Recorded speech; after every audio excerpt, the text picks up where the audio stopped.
Anong mga hayop ang nakatira sa Amazon? At iba pang mga katotohanan sa Amazon.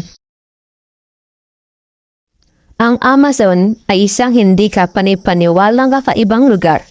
Ito ang pinakamalaking rainforest at sistema ng ilog sa mundo at ang pinaka-biological diverse sa lugar sa Earth.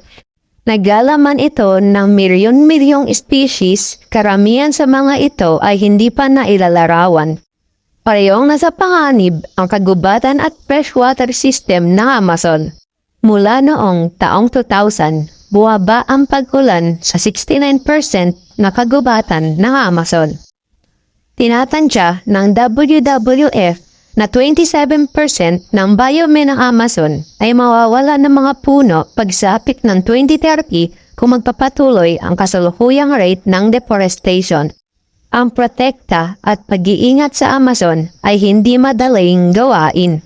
Ngunit ang WWF ay nagsusumikap na iligtas ang mahalagang lugar na ito.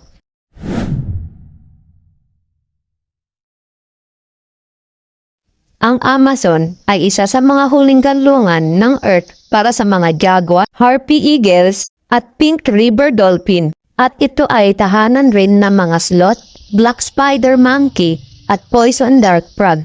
Nagalaman ito ng isa sa 10 kilalang species sa Earth. 40,000 species ng halaman, 30,000 freshwater fish species, at higit sa 370 uri ng reptalia. Mahigit 2,000 bagong species ng mga halaman at vertebrates, kabilang ang isang unggoy na umuungol na parang pusa ay nilarawan mula noong 1999.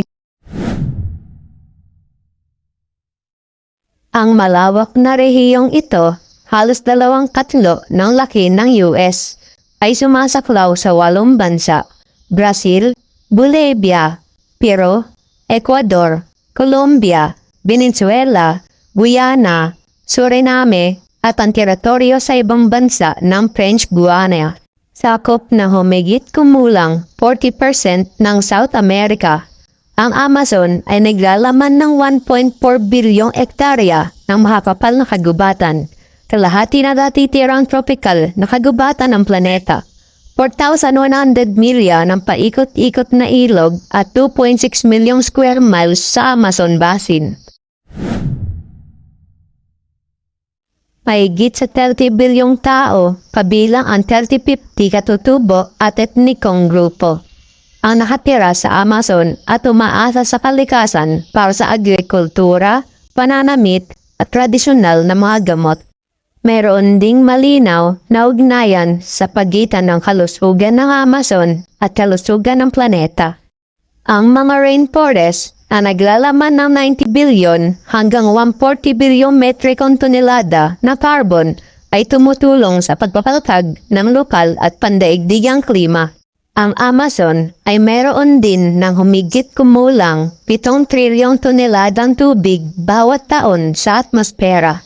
At ang mga kagubatan nito ay nagre-recycle ng 50% to 75% ng taunang pagulan pabalik sa atmosfera.